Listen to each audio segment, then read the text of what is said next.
This is the Fifth Estate Winning Headlines, your media police post. In this segment, we summarize some of the headlines that you may have missed this morning, but we also take a look at the political pieces that we call cartoons in this country.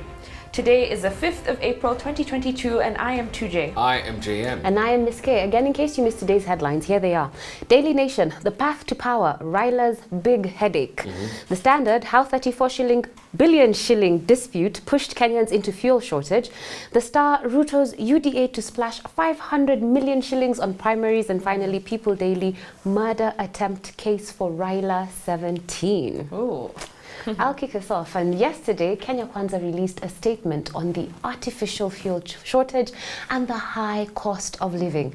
In a classic opposition move, the statement used cherry-picked information to decry the unrelated high costs of fertilizer and cooking gas. Then it proclaimed that the silence and inaction of the government has snowballed into a national catastrophe.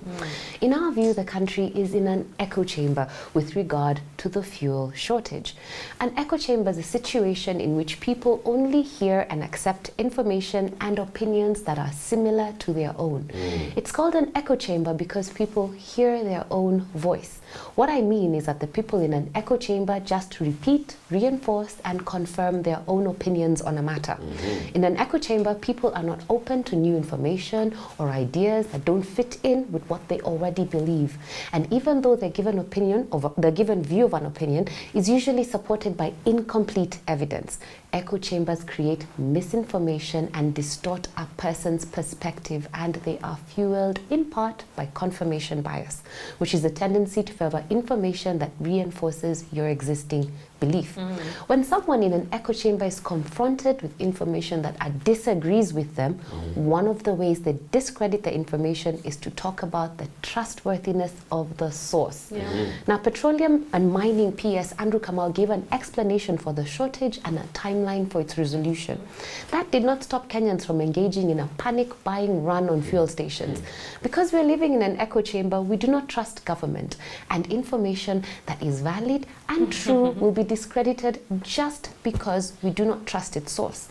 Now, our UDA worldview echo chamber has been arranged to dismiss government evidence as at its source. The funny thing is that the Deputy President, as the voice of Kenya Kwanza, is also in government. So when one side of government releases a statement aimed at poisoning the public against another side of the same government, the result is confusion, because the public will not know who to trust, and confusion fosters anger, fear, uncertainty, and polarization. Things that we do not want stirred up in a succession election like the one we will have this year. So Kenyans, beware of the UDA echo chamber. And maybe I can explain that UDA echo chamber, because William Ruto seems to have finally found his place in the world, since he declared himself the official opposition in government this weekend. So it's good to see that he has understood the next 5 to 10 years of his life. But in acquiring this opposition role, it appears that Mr. Ruto has taken on a new agenda: manufacturing anger and causing confusion. This is divide and conquer reincarnated.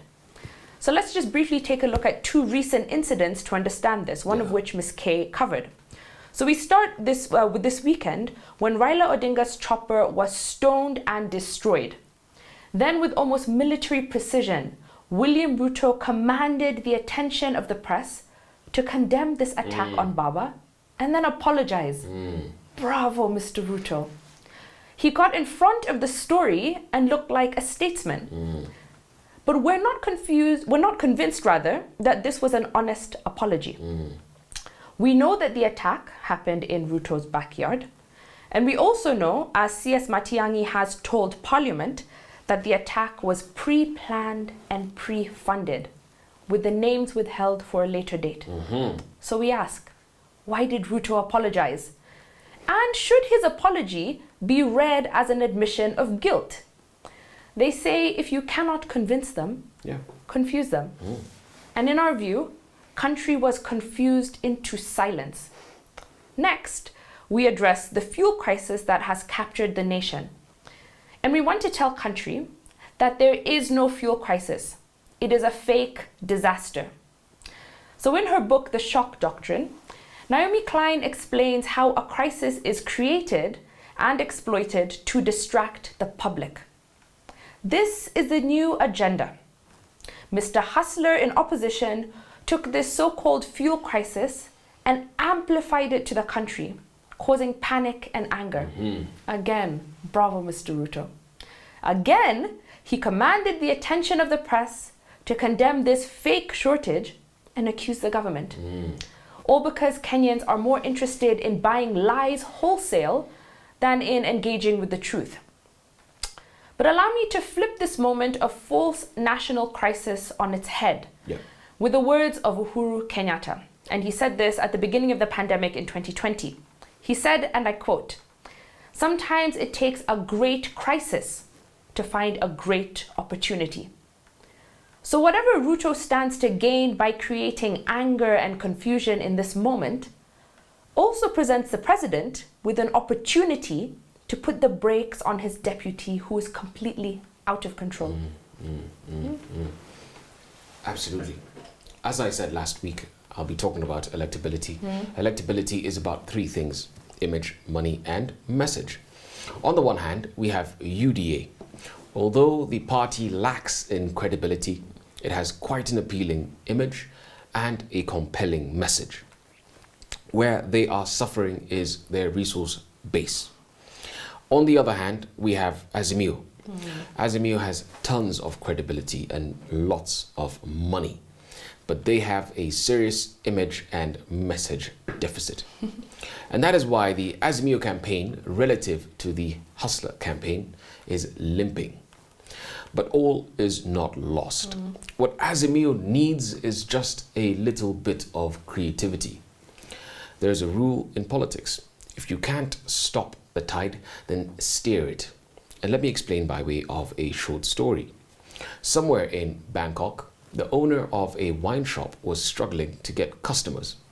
So he came up with a genius idea. He placed a huge barrel of wine at the entrance of his store. This naturally attracted everyone's attention. But not only did he place it out there, he also used reverse psychology. When people came closer to the barrel, they saw the inscription: "Unauthorized looking into this barrel prohibited." And since forbidden fruit is sweeter, this ban attracted passers-by to look into the barrel. And once they did, a delightful whiff of alcohol immediately accosted their senses. And as their brains were processing the wonderful aroma, they saw another inscription placed inside the barrel that read, "Our store sells amazing wines. Just try them." With their curiosity aroused and having been successfully pranked, customers not only got hooked, but they had a story to tell. Now, if the William Ruto wave cannot be stopped, it must be steered. How? There's three things that Azimio can do. As you said, 2J, if you can't convince them, confuse them. The idea here is to cause paralysis and apathy in the opponent's camp. Target in specific the Kikuyu Nation. If they have made up their minds about Ruto and do not want to be confused by the facts, then make them believe that William Ruto's victory is automatic. Build him up. This will have the effect of making UDA complacent. You may recall that this is the tactic Uhuru and Ruto used in 2013 to beat RAILA. They made him believe that since he had incumbency, victory was automatic. And as a result, turnout in Raila's strongholds was completely weak.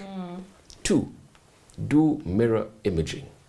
Raila should steal unapologetically from William Ruto. If the hustler narrative is what people want to hear in this season, then sell them the hustler narrative. After all, who is the original leader of the hustler nation? It is not William Ruto, it is Raila Odinga. That's his been traditional support base. So everything William Ruto promises, Raila should also promise. This is the tactic Clinton used against Bush in the 1992 American presidential election, and it worked. As Picasso said, bad artists copy, great artists steal. Finally, Raila should change tack on the messaging to the masses. Don't sell continuity. Yeah. Every election is a change election. Every election. So embrace the change narrative. People want to see Raila, the populist. Right. I do agree with that. Viva Raila. We have a 3-part criteria that we use to judge the election. The headlines for you. You can see where my head is at. We ask ourselves 3 questions. Is the headline topical or speculative, repetitive or groundbreaking, and thoughtful or just plain lazy? Daily Nation, the path to power, Raila's big headache. Standard, how a 34 billion shilling dispute pushed Kenyans into a fuel shortage. Star, Ruto's UDA to splash 500 million on primaries. And People Daily, murder attempt case for Raila 17. The People Daily seem to have forgotten bits of the English language. I know. They're assuming that we know who this Raila 17 are. I would say that we toss I want to toss all of them. Yes. However, I do want to give a bit of a hierarchy. Credit to the Daily Nation when they say the path to power, Raila's big headache. I like that they are assuming that Raila is on that path to power. And acknowledging that there are obstacles, that will be in his way as he gets to that point. So the best of the worst is the Daily Nation. We give the Daily Nation the best of the worst, but we toss them all. There is no winning headline. Yeah. Do not forget to subscribe to our YouTube channel. We're also on your TV screens. Find us on Pang, Free to Air, GoTV and Star Times. I'll end with a quote on the fuel crisis attributed to John F. Kennedy. The Chinese used 2 brushed strokes to write the word crisis. One stroke stands for danger, the other for opportunity. So in a crisis, be aware of the danger, but recognize the opportunity. How you choose to interpret that is entirely up to you. Have a good evening.